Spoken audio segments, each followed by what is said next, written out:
Hello, and welcome to That Recording Podcast, the podcast of conversations inspired by all things analog recording. I am your host, Joe Montague, also known as...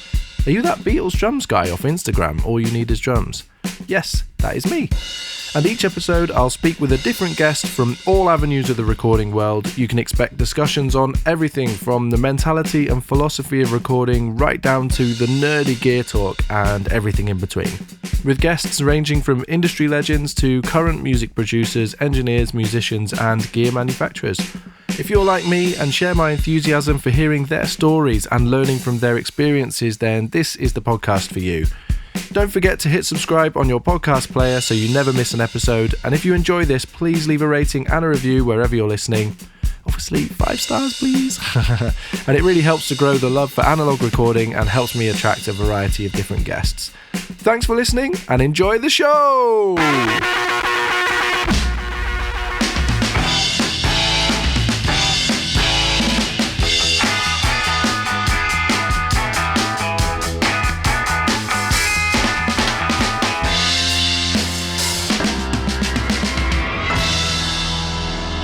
Hello and welcome back. I hope you've all had a wonderful week. This week I'm speaking with Dustin Hyatt, who is from LA, and he runs a company called Vvundertone, which you'll have seen from the title of the podcast. And they are a drum sample pack company, although they've got some other instrumentation in there now as well.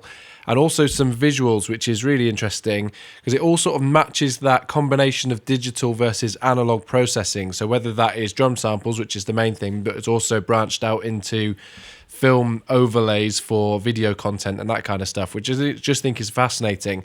So in this episode, we discuss his process, which is very much a combination of analog versus digital. It's like a hybrid setup, but not hybrid in like a convoluted way where it's all...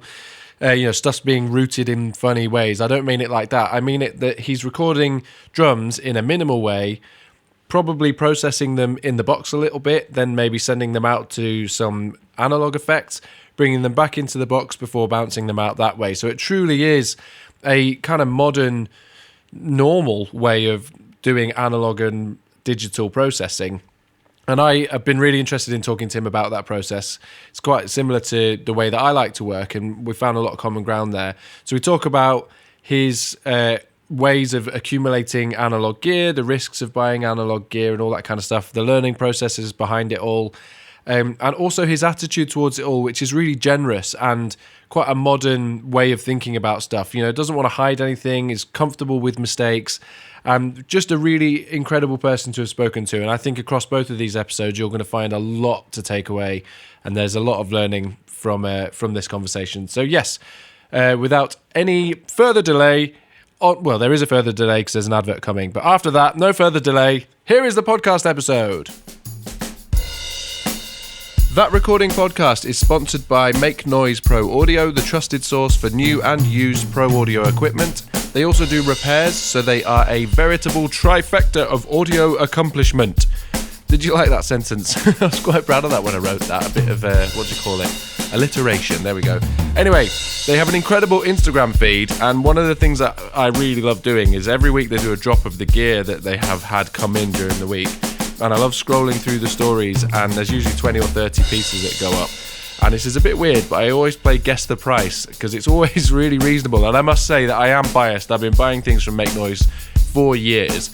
They're just such a great company. Obviously, I'm very grateful to them to be supporting this podcast, but I wouldn't be doing this if I just didn't think that they were brilliant. So do go and check them out at Make Noise Pro Audio on Instagram or makenoiseproaudio.co.uk on the interwebs. And on with the show! Thank you so much for coming to speak to me. I really, really appreciate it. 100%. Thank you for having me. One of the things I kind of really liked about the fact that we're speaking is it is purely just Instagram. Like I saw you on Instagram and was like, that's the reason why the whole podcast has changed. So I've changed from my sort of 60s focus to a more broad focus, but with a link. I'm still a lover of analog style and mentality and sound, and you seem to fit perfectly in the gap of that's exactly what you do. You do analog mixed with modern and kind of digital, and it all seems to meld perfectly for you. Yeah, no, I'm glad that we found each other because I saw your love of the Revox as well, and I was like, this is my guy. It's a growing club, the Revox Club. It is growing huge. They're pretty stalwart machines, and I'm kind of liking. I've had to change some capacitors in mine recently, which was a bit of a brave move for me because I always just send it off to a repair guy, and I was like, no, I think I can do this, but it's not. I might eat my words in the future, but it doesn't seem overly complicated. You can take the back off and have a poke around and feel moderately confident you know what you're doing. Yeah, well, they have us trained. The back of all these things say no user serviceable parts, and a lot of people just feel like that kind of tech work is beyond them.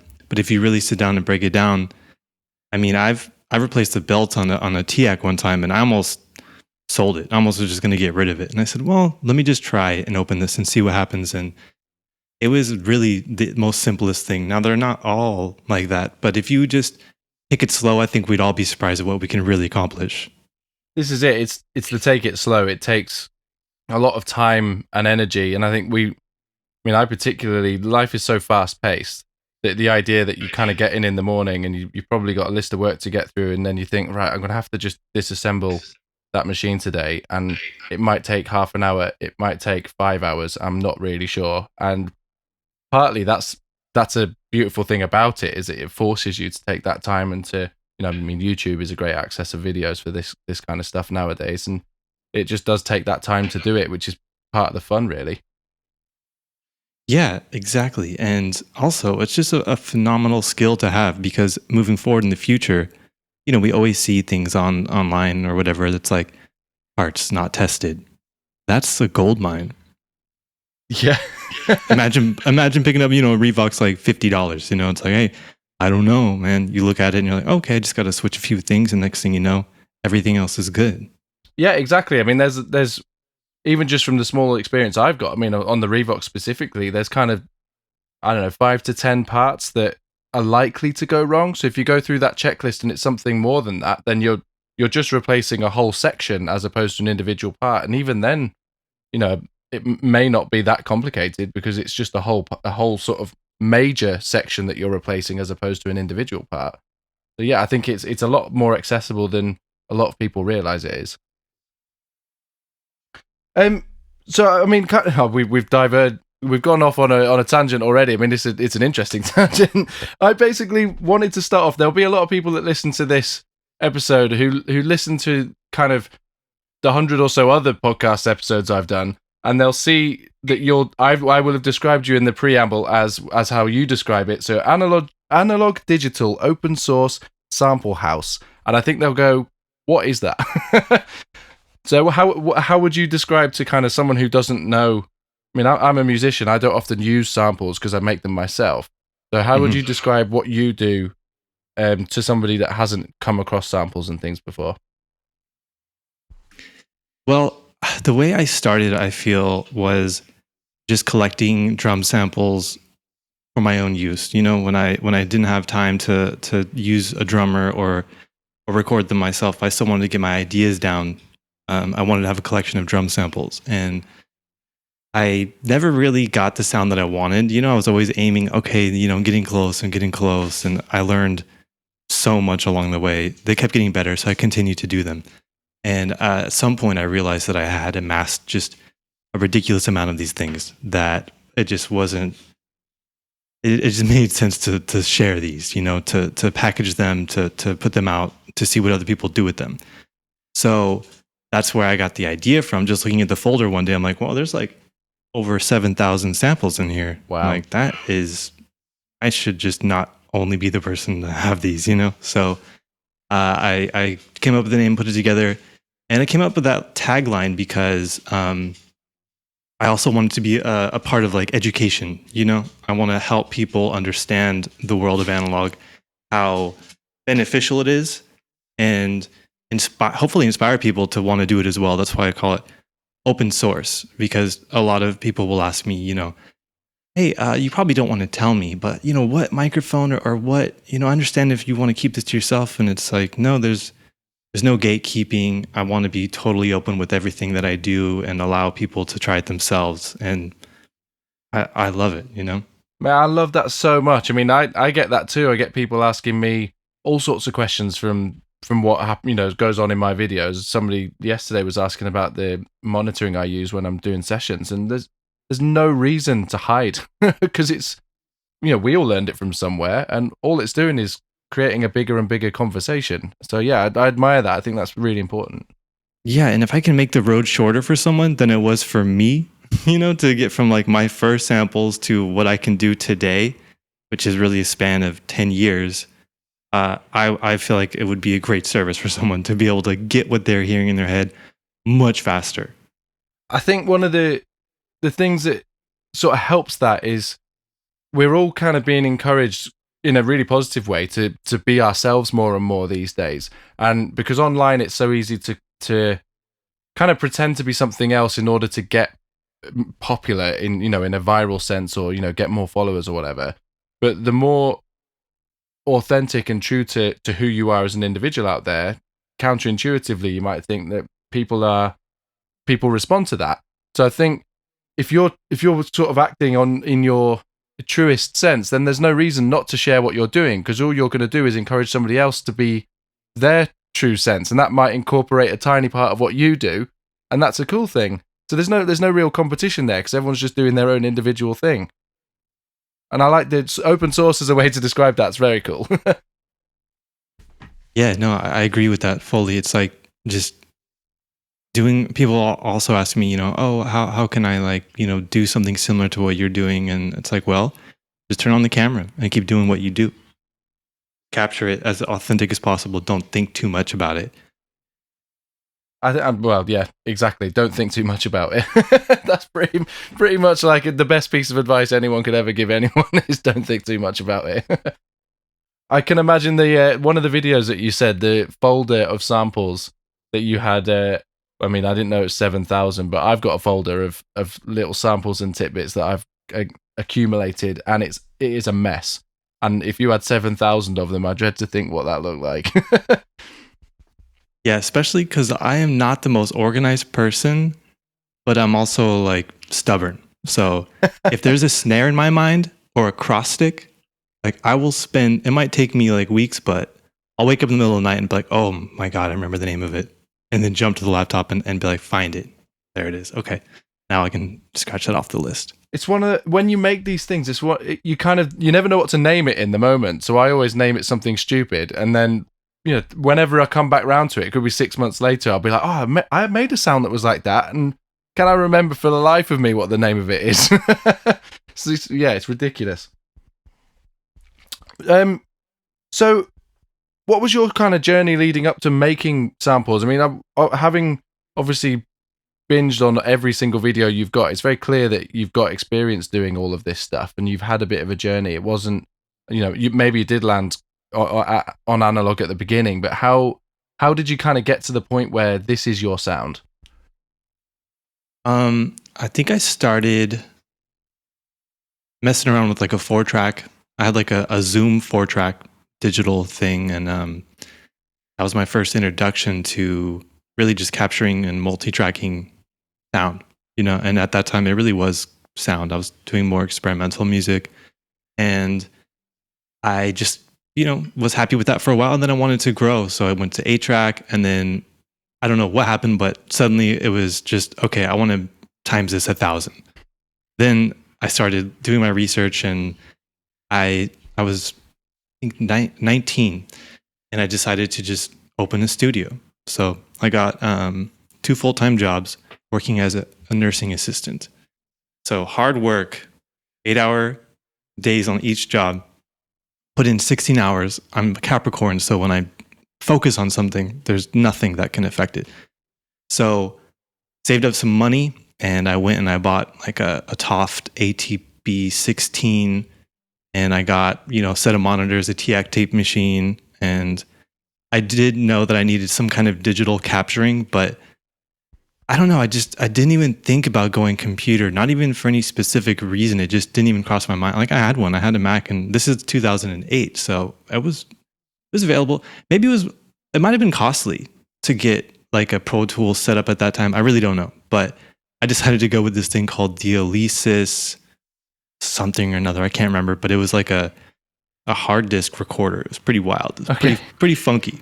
And that's how I started. And from there, I wasn't happy. So then I just started accumulating more, more analog gear, trying different things. And I just became completely obsessed at that point. And I pretty much modeled all my stuff after like 60s recording studios. I would go on Gearspace and I would just look up stuff, or I would look up old, magazines, like, what is it? So I can't remember the name.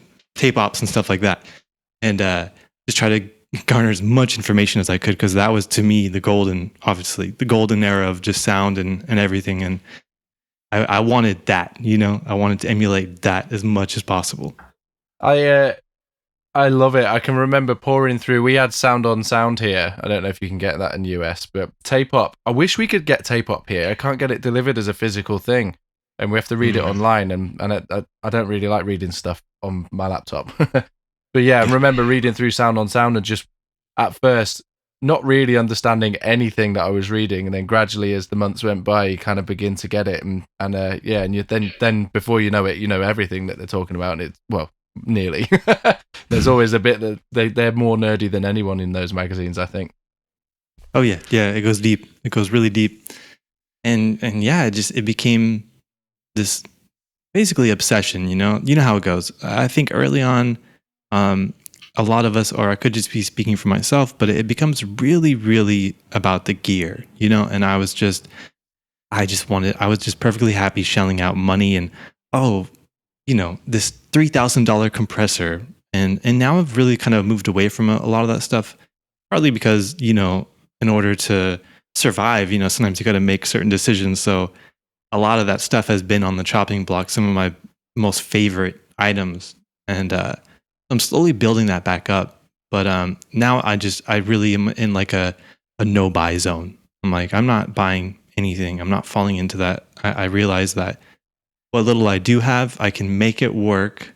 And I kind of like the fact that I don't have any, I don't have any Neve pre's or any, tube tech. Like I don't have 1176s. I have just, everything is just very, very basic and very, simple, which is funny because it's like, I think about someone, say like Joe Meek. I have one of these books, The Great British Recording Studios, and great book. And I think about Joe, and it's like, I in one part, not in that book, but a different biography I read where it was like, yeah, his Fairchild was delivered, and then somebody pissed him off, so he like threw it down the stairs at him. And it's like, wow, back then is a little bit different. It's like, oh, let me just get this thing that today I walked by the booth at NAMM, and I think they were saying they're $40,000, and I'm just thinking like, all right. We live in a time where it's really gotten out of control, and I love the idea that I use a DBX compressor that still costs roughly $100. It's mind blowing, and I think everybody listening to this will empathize and you feel basically exactly the same. When we're bombarded, you open Instagram and it's just like reams and reams of people who have all got gear, and it's so difficult not to get sucked into that world and think that that's what defines the thing that you make. If somebody's going to book me for more sessions if I've got a slightly better pre on my snare top or whatever, it isn't that. I mean, I fall into that trap. Have fallen into that trap in myself. The last few years have been a journey out of that for me, and it's fascinating, and it's yeah, I think it's really inspiring to hear that you're sort of basically doing something that's really cool, but is also the antidote to all of that. It's not cool because of, I mean, it is cool because of that, but not purely because of that. It's in spite of the fact that you're not using all of that cool gear. It's just a completely separate thing. And I think that's important for people to see, is that they just accept a good sound. I think there is this was something I was going to come on to talk about a little bit later, and I can't find my notes where I've written about it. Where have I put it here? Yeah, I don't know, but basically it's just, I think it's great for people to hear that you don't need all of that great gear to make a sound that's as good as the stuff that you're making, basically. And it's just trusting your ears and trusting the process. There's a drum mixing video where you take a reasonably, a moderately well recorded kit. I think you say in the video it's poorly recorded. I'd say it sounds all right, but then you make it even better and it sounds absolutely mint. And that's all done with plugins, but essentially you just recorded that straight into a fairly standard interface that lots of people have access to, and away you go. And that sounds as good as anything I would love to send to somebody I'm working with. Yeah, it's really, that's the journey I'm talking about, where in the past it would be, okay, I want a vintage sounding kick drum, so I need to make sure that I can have all this vintage equipment in front of it. And it's like, yes, that definitely does help 100%. But the most important thing, and the thing that I had wrong at that time, was I was using a modern drum kit. So it's like, get the sound right at the very source, at the very beginning. After that, you kind of can't do wrong. Yeah, you could, enhance it.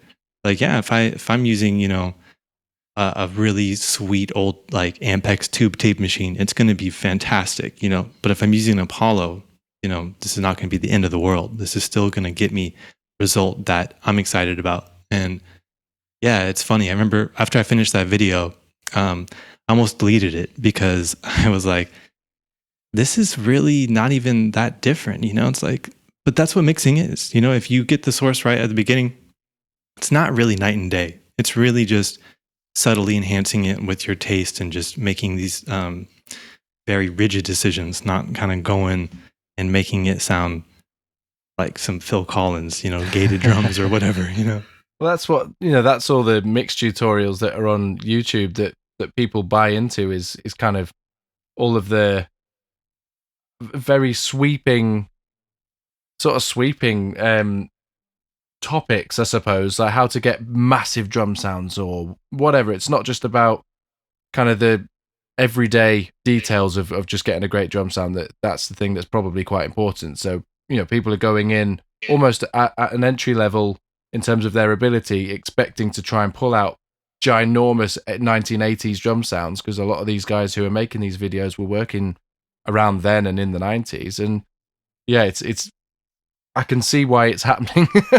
It's difficult. Yeah, and it's funny too, this concept of like a massive drum sound. What really is that? To me, once I realized that like you shouldn't be hitting the drums that hard, you really shouldn't. That's really what changed my samples completely, is hitting them much softer, compressing them if necessary.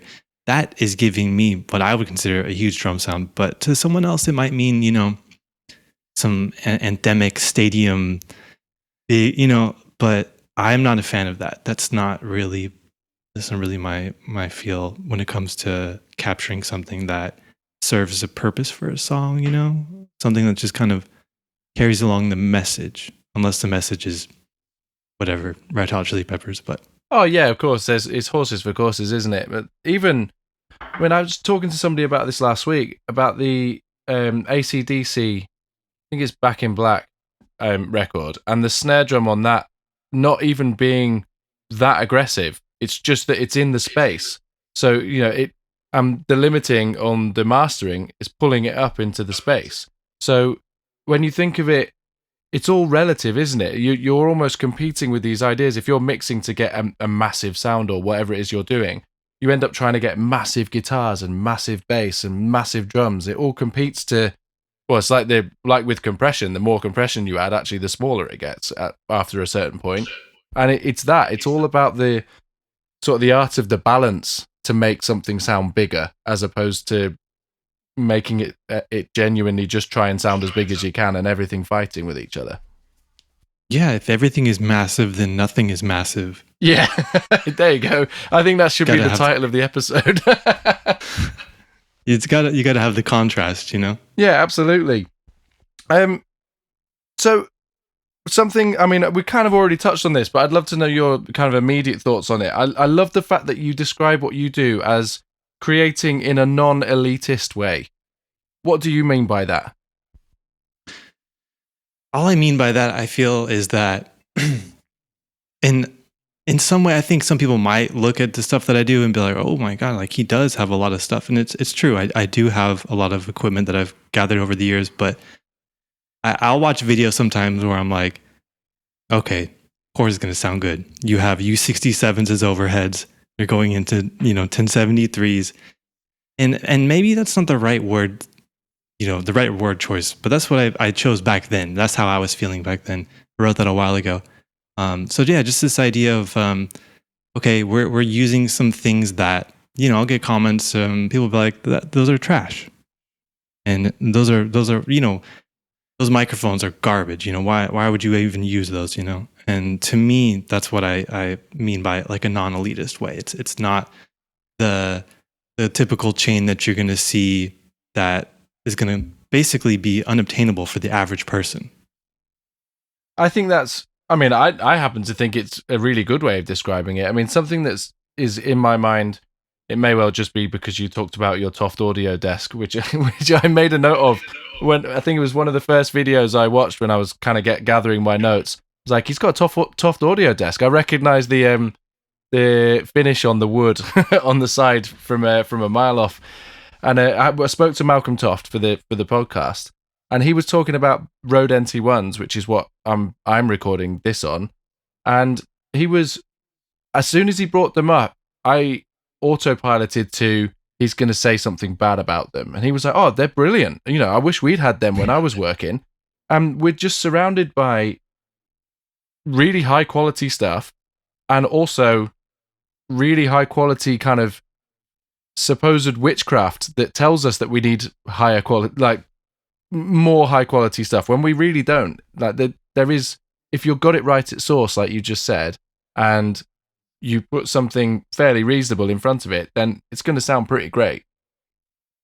I had an experience. I was in high school and I was dating this girl, and she told me her father had a recording studio. And I was like, what? That's really random. I mean, I'm down to meet him and, find out more about this. So she takes me over there, and he had a Neve, he had a Yamaha piano, he had a B3, he had a crazy mic collection. And after getting to know him for some time, he eventually offered to record me and my friend. And we'd been recording for a long time by that point, and we had our sound down, and we went there and recorded with him with all that fancy gear. And to my taste, it sounded very, very awful. It sounded so boring and vanilla. And I took it as it was a great opportunity, and it was a great time. It was a great experience. But the recordings, I was like, I wish I had those. I might be able to find them somewhere. But I just remember being shocked. That didn't compute for a second. I was like, okay, why did that happen?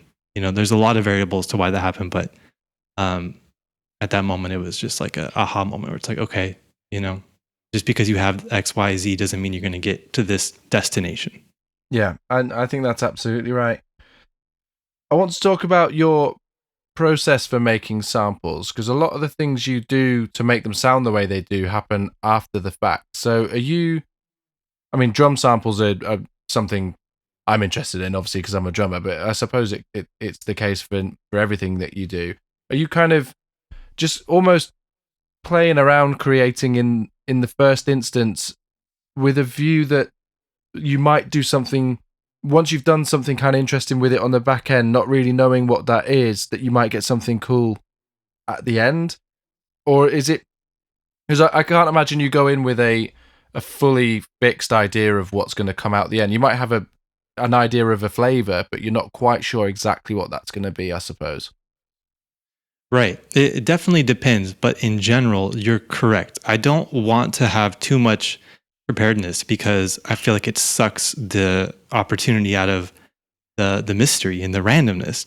That's really where it comes from. I always think, like, I was having a conversation with a friend about dreams the other day, and he told me this great dream he had, and he wrote it down. And I was thinking, only we could access that part of our brains consistently. And I think the closest way to get to that is by improvising, because it's still you doing it, but you're being guided by, you don't know And if you have a decided idea of what you're getting, you're really limiting yourself. So yes, I will come into a session and just try to capture it as, honest as possible with variation. So I can go and, I'm limited. I don't have the ability to I can do 4 mics max.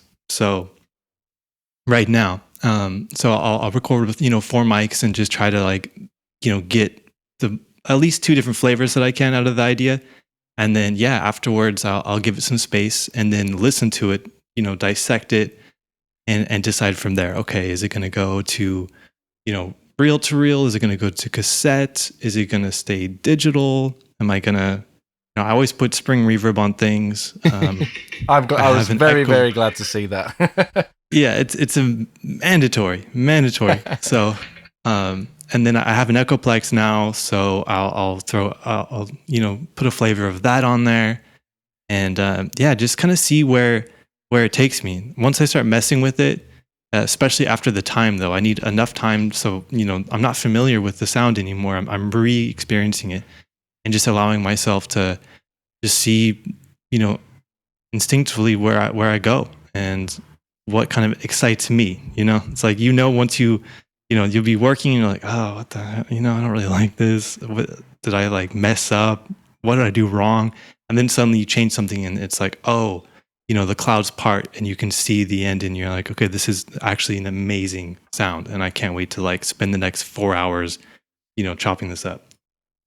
I suppose, one of the risks with improvising, and that leads to the reward, is that it may go wrong, and the willingness to expose yourself to something going wrong and being okay with that, and that that could mean in this instance it could mean gear going wrong, so taking risk on gear because often analog gear does go wrong, but also being the playing going wrong. As a player, it's risking sounding shit basically, and sounding shit in front of another person. That's a very, very vulnerable state, but can lead to some really beautiful moments.